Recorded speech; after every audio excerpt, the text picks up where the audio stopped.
Picture चालू करो बे। चलो भाई देखो अब मैं क्या करता हूँ। अगर बुलडोजर एक्शन नहीं रोका गया तो ये हमारे न्याय की नींव को नष्ट कर देगा। न्याय की नींव को नष्ट कैसे किया, उत्तर प्रदेश में हमने उसका एग्जाम्पल देख लिया। जितने दलित पिछड़े थे उनके घर आशियाने ढाए गए, उनके दुकान ढाए गए, उनसे उनकी रोजी रोटी तक छीनी गई। अब मैं ये सवाल करती हूँ सम्राट जी से, सम्राट चौधरी जी तो ये कहते हैं ना कि वो पिछड़े समुदाय से आते हैं, तो जो मॉडल योगी आदित्यनाथ वहां चला रहे थे, आपके जो लोग थे उनके घर ढाए जा रहे थे, कम से कम वो आप काम तो मत कीजिए। वो तो आप मत बोलिए कि आपके ही जो पिछड़े वंचित तबके से आने वाले लोग हैं उनके घर ढाए जाएंगे। हमने नहीं देखा क्या 2 दिनों के भीतर सिर्फ नालंदा, जो नीतीश कुमार जी का गृह जिला है, नालंदा के भीतर 150 से ज्यादा दलित समुदाय, पासवान समुदाय से आने वाले लोगों के घर ढा दिए गए। उसमें तो एक बिहार पुलिस के हवलदार रह चुके थे जिसको सरकार ने मेडल देकर के सम्मानित किया गया था, और बुढ़ापे में जब रिटायरमेंट होना है उस समय में उनका घर ढा करके कौन सा सम्मान दिया जा रहा है। बेशर्मो, शर्म करो शर्म। और आज सम्राट चौधरी जी कह रहे हैं तो जरा कि मैं गाली के ऊपर कार्रवाई करूंगा। साहिल जी, एक वीडियो आपको नहीं याद है क्या, बिहार में 2 महीने पहले चला, सम्राट जी खुद कहते घूम रहे थे, वो वीडियो में है कि मैं एक बड़े नेता को अर्थात लालू जी को बिहार में गाली देते देते नेता बन गया। तो थोड़ा मनोरंजन लीजिए।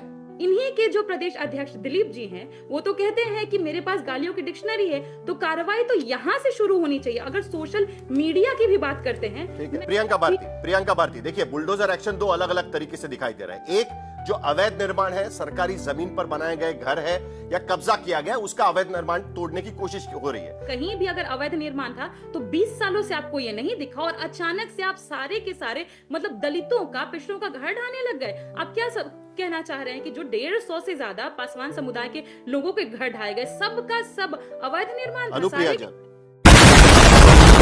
यदि वहाँ अतिक्रमण हटाए जा रहे हैं, वहाँ विकास के काम की योजना को मूर्त रूप देने की बातें हो रही हैं, तो इसमें तकलीफ किसको? इसका तो स्वागत होना चाहिए कि अच्छी बात है कि आज बिहार के अंदर यदि कुछ ऐसी योजनाएं जो केवल अतिक्रमण के कारण से बाधित हो रही थी और उन अतिक्रमण को हटाने का कार्रवाई चालू हुआ है और उससे उस योजनाओं को इम्प्लीमेंट करने की बात हुई है, तो भी अच्छी बात है। तुम समझ नहीं रहे हो।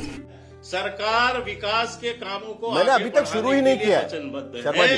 हमने ये कहा है कि 5 साल, आप मैं यही कह रहा हूँ, 5 साल में हमने जो भी वादे किए, हर वादे को पहले दिन से इम्प्लीमेंट करने का हमारा ये प्रयास निश्चित रूप से मूर्त रूप लेगा और बिहार के अंदर में विकास की गति को और बल मिलेगा। सुप्रीम कोर्ट तो लगातार कहती आई कि हमारे परमिशन के बिना एक बुलडोजर नहीं चलेगा। ये कथित बुलडोजर न्याय का जो मॉडल है, ये हमारे लिए अस्वीकार्य है। उन्होंने तो एक तस्वीर भी पेश की थी, एक छोटी सी बच्ची मलबे में से अपनी किताबें निकालकर भाग रही थी। ये है कथित बुलडोजर न्याय। तुम चुल्लू भर पानी में जाके डूब के मर जाओ। चाहे आप हो चाहे मैं हूं, हम लोग खुद केस स्टडी हैं। हर दिन छोड़िए, एक पल नहीं बीतता है जब संघी और भाजपाई हमें सोशल मीडिया पे गाली नहीं देते, in fact followed by PM accounts भी गाली देते। कब उन पर कार्रवाई होगी? एक सवाल सम्राट चौधरी जी से हमारा भी बताया जाए, कब कार्रवाई होगी? आरजेडी की प्रवक्ता दलित, शोषित, प्रेषित करके ये एक प्रोपोगंडा क्रिएट करना चाह रहे हैं। उत्तर प्रदेश में क्या हुआ? अतीक अहमद, जिसने जो है अवैध कब्जे कर रखे थे, उसकी प्रॉपर्टीज को डिमोलाइज किया गया था और आज वहां गरीबों को मकान बना के दिया गया। Bihar control of crimes act 2024 के 18 नंबर की धारा के तहत आप ये कर सकते हैं, लेकिन बुलडोजर एक्शन को लेकर सवाल अभी भी बना रहेगा क्योंकि सुप्रीम कोर्ट का ऐतराज सिर्फ उसी बात को लेकर है, अनुप्रिया जी। लेकिन इसका मतलब यह भी निकलता है एक तरीके से, जो सवाल मेरा ओरिजिनल सवाल था, 400 माफिया की लिस्ट तैयार की गई है। आप ही के शासन में पले हैं ना ये 400 माफिया। बिहार के भीतर अचानक एक दिन में तो पैदा नहीं हुए हैं। 1300 माफियाओं की लिस्ट तैयार की जाएगी, कोर्ट के पास सौंपी जाएगी। वो भी तो 20 साल के भीतर ही कहीं ना कहीं तैयार हुए ना, जिसको लेकर चुनाव कैंपेन के पहले, चुनाव कैंपेन के वक्त नहीं लेकिन चुनाव कैंपेन के पहले हमने देखा कि एलजेपी के नेता चिराग पासवान बार बार सवाल उठा रहे थे, और आज उनके प्रवक्ता उस पर क्या बोलते हैं वो भी मुझे देखता है। लेकिन अनुप्रिया जी जरा इसका जवाब दे दीजिए मुझे कि ये 400 माफिया अचानक कहां से तैयार हो गए? ये फंस गया सीएम। बिहार में एक मॉडल है जो नीतीश कुमार जी का शासन काल रहता है, जिसको सुशासन की सरकार कहते हैं, और हम कहते हैं न्याय के साथ विकास होता है। सुशासन की सरकार और न्याय के साथ विकास का मतलब यह होता है कि न्याय सभी को मिलेगा, चाहे वह किसी जाति और धर्म से आते हैं। तो हमारा कभी भी यह मकसद नहीं होता है कि कोई दलित है, कोई अग्री जाति से, कोई पिछड़ी जाति है से इसलिए इस पे कार्रवाई होगा। और अभी तो रुको, क्लाइमैक्स अभी बाकी। तो दोस्तों, बिहार में बुलडोजर एक्शन को लेकर आरजेडी प्रवक्ता प्रियंका भारती जी ने तो बीजेपी प्रवक्ता के शर्मा जी को और जेडीयू प्रवक्ता अनुप्रिया जी को दिया करारा जवाब। तो दोस्तों, आखिर ऐसा क्या करारा जवाब दिया है, तो जानने के लिए आप लोग हमारे साथ वीडियो में आखिर तक बने रहे। तो करते हैं वीडियो को स्टार्ट। ये जो बुलडोजर चल रहा है, हर क्षेत्र में अपनी अपनी तरह से समस्याएं पैदा होती हैं, जहां पे सरकारी संपत्ति को लोग कब्जा कर लेते। तो ये कहना कि भाई किसी जाति, विशेष जाति को अगर परेशान किया जा रहा है, तो ये मुझे लगता है कि एक नैरेटिव बनाने का प्रयास है। और इसी नैरेटिव बनाने का प्रयास को आज बिहार की जनता ने जिस तरह से जनमत देकर नीतीश कुमार जी की सरकार को पुनः चुना है, वो बीते 13 दिन पहले ही ये नतीजे आ गए थे कि आप जाति और धर्म में बिहार की जनता को बांटने का प्रयास कीजिएगा, वो बटेगी नहीं। आप लगातार डिफरेंट चैनल पे मैं देख रही हूँ कि एक नैरेटिव बनाने का प्रयास किया जा रहा है कि बिहार में ये मॉडल है, बिहार में वो मॉडल। कतई नहीं। मजाक है ये।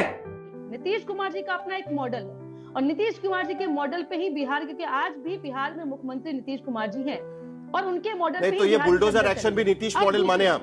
ये शब्द आपने अगर थोपा है तो ये आपका शब्द है, ये बुलडोजर मॉडल नहीं है। चुप साली, बकवास कर दिया। अगर नीतीश बाबू का सुशासन है, जंगल राज नहीं है, तो ये 1700 माफिया अपराधी कहां से आ गए? 20 साल का शासन तो उन्हीं का है ना, नीतीश कुमार जी का। चाहे साल 1-1.5 साल हमारे साथ किए हों या बाकी समय उनके साथ किए हों। 1700 माफिया कहां से आ गए, इस सवाल का जवाब नीतीश कुमार को देना पड़ेगा।